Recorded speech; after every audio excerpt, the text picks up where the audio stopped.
Welcome, friends, to my podcast, giving you a fresh start after trauma. Remember, friends, that at this very moment, you can have a fresh start in whatever area of your life that needs to be refreshed, renewed, or restored. Today, I'm going to read chapter 10, titled My Wishes for Teaching and Children. In this chapter, I will share with you how my dream, my destiny, was taken away from me by someone who was to guide me into adulthood. But I also share how my Heavenly Father restored what was taken. I also share about a loss I had and how the Father gave a friend the wisdom He had given me to confirm He was there for me. Be blessed, be encouraged, and inspired. Let's get started. Chapter 10. My Wishes for Teaching and Children. I wish that I followed my heart for my calling. As a child, I ate, drank, and played being a teacher. It was all encompassing in my life. I wanted so badly to teach young children. I pretended to be a teacher, standing in front of my classroom teaching the kids. It was so much fun. When I was in my early years of high school, this dream was washed away from me. I remember exactly where I was sitting and what I was doing. I remember exactly where my father was standing also. I told him I wanted to be a teacher. In the only way he knew how to respond, he began yelling at me, telling me I was going to go to college, spend all that money on college, and never get a job, because there was an abundance of teachers at that time. My dream was stripped from me. The man in my life who was supposed to help navigate me into adulthood and guide me to my calling just pummeled me into the ground. Now I take responsibility for not pursuing that dream because I could have said, "Tough, Dad, I'm going to fulfill my dream," but I didn't. I listened to what he said, believed it, and chose another career that didn't fulfill me. I've forgiven my dad, and I know that God took that dream and allowed me to experience it when I was homeschooling my children for 14 years. It wasn't the same, but it was good. One of the things that I tried to do as a parent was allow my children to experience and have the adventures that were in their hearts. As budgets would allow, I tried to give them the opportunity to try something out that interested them. Whether it was pottery, music lessons, or art, I wanted them to know that if they felt led to pursue any one of those areas, they had my full support. Even when my son in college changed majors twice, I had only one choice but to support him. Sometimes we need to try before we realize it's not what we want. There is never anything wrong with trying. It is important to remember, for I know the thoughts and plans that I have for you, says the Lord. Thoughts and plans for welfare and peace, and not for evil, to give you hope in your final outcome. Then you will call upon me, and you will come and pray to me, and I will hear and heed you. Then you will seek me, inquire for, and require me as a vital necessity, and find me when you search for me with all your heart. I will be found by you, says the Lord, and I will release you from captivity and gather you from all the places to which I've driven you, says the Lord. And I will bring you back to the place from which I caused you to be carried away captive. Jeremiah 29:11 through 14, the Amplified Bible. I believe that my Abba is restoring to me what was taken. He will restore my fortunes, my heart's desire, and what I believe was His will for my life. I may have missed the opportunity to be that teacher in the classroom, but I am now being a teacher to women who need to bring change or transition in their life. Know that Abba is a restorer of life. He has plans for each of you. There is a book in heaven about you that was written before you were born. He is so intimate with you that He has numbered the hairs on your head. But even the very hairs of your head are all numbered, for the Father is sovereign and has complete knowledge. Matthew 10:30, the Amplified Bible. Do you understand what that means? It means that each of your hairs on your head are numbered.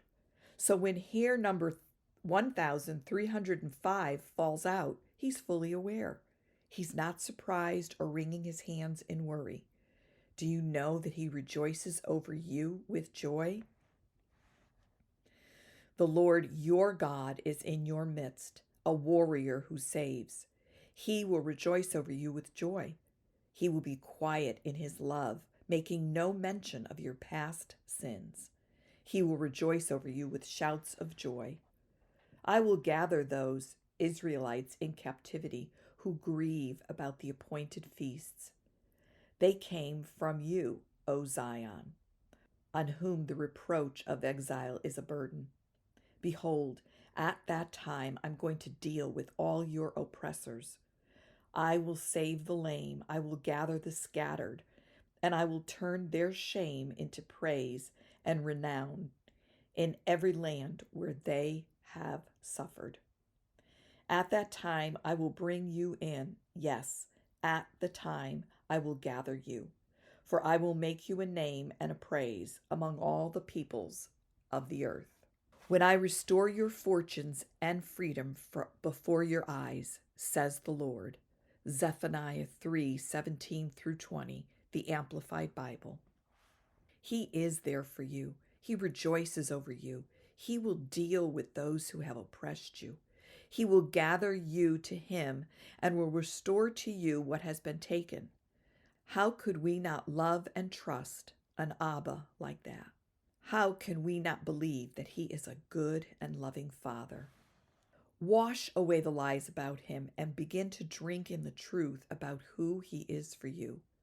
I've come to believe that he's not that being in heaven, sitting on a throne, pointing his finger at me, telling me I'm a bad girl.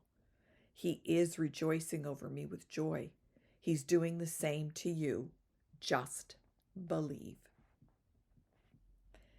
I wish I had more children. I have talked about my dream of being married and having a family. Having a large family was such a desire of mine, and sadly it was taken away from me. I am blessed with two beautiful children, but Abba had more for me.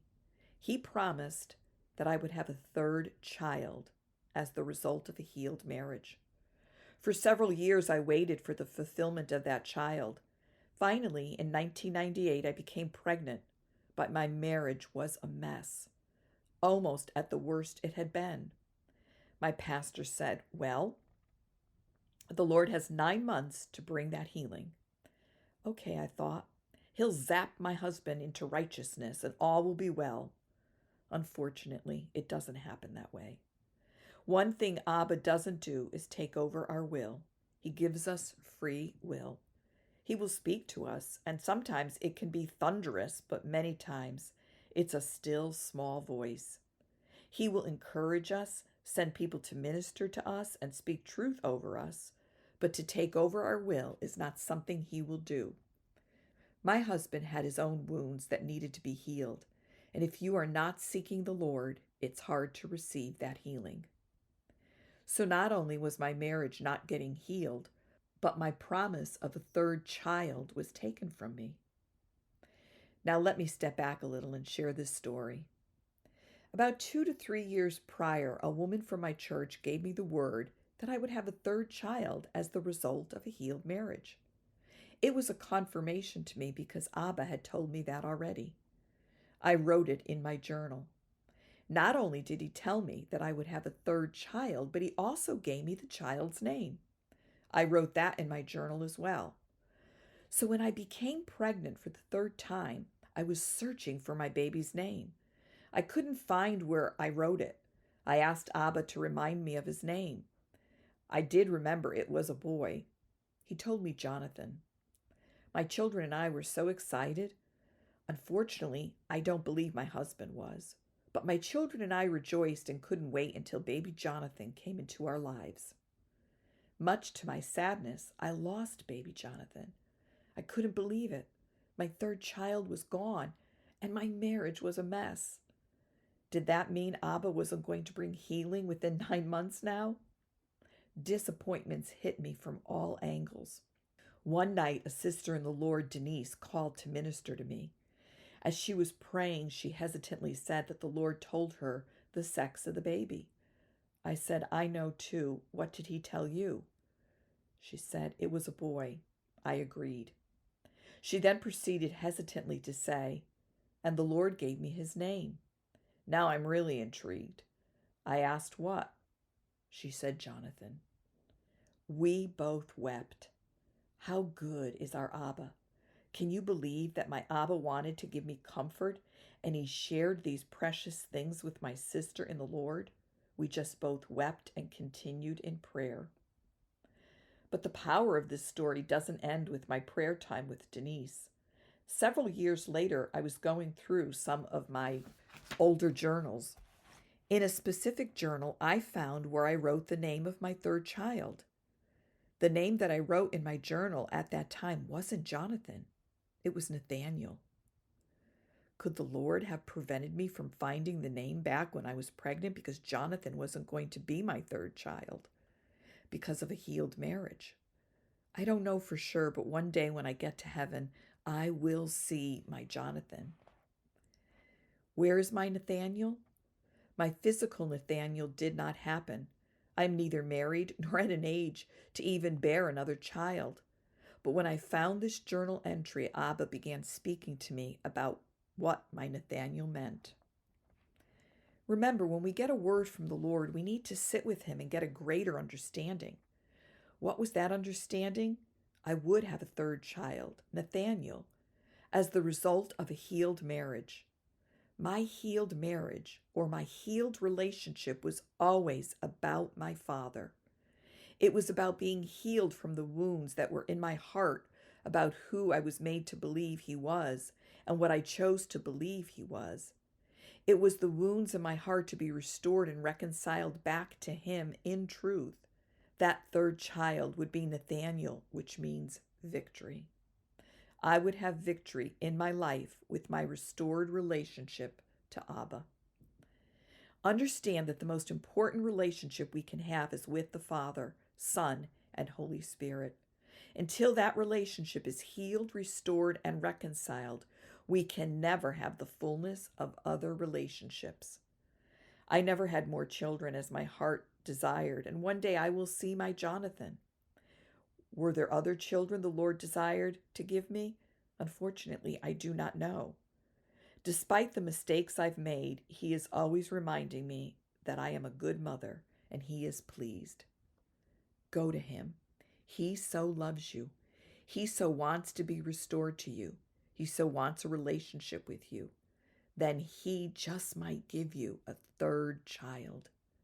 That child could be grace, mercy, love, protection, provision, wisdom, discernment, peace, or joy.